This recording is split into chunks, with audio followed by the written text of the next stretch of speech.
কবি জয় গোস্বামীর কবিতা হাঁস। তুমি জানতে না বুঝি, আসলে স্নিগ্ধতা হলো একটি বর্ষাকাল। কেউ বলেনি তোমাকে? সে এমনই এক বর্ষাকাল যে নিজের ইচ্ছে মতো সারা বছর ভেসে বেড়াতে পারে, ভেসে বেড়ায় আকাশে। আজ এখানে বৃষ্টি হলো খানিক, তো কাল ওখানে বাদলা।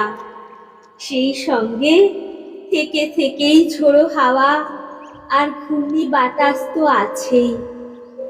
আমি চোখ বন্ধ করলেই দেখতে পাই, যেই বৃষ্টি শুরু হলো অমনি বাচ্চারা সব হাত ছাড়িয়ে ছুট লাগালো মাঠে ঘাটে।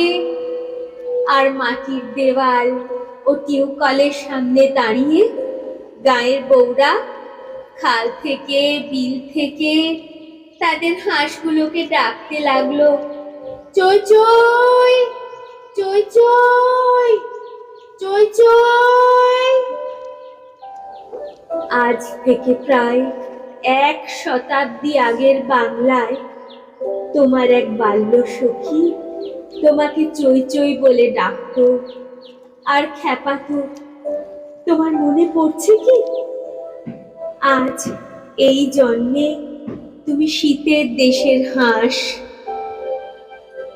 কোন সরোবর থেকে কোথায় কোন সরোবরে সাঁতার কাটতে যাও, সমুদ্রের পর সমুদ্র পেরিয়ে উড়ে চলো কত দূর দূর সব দেশ।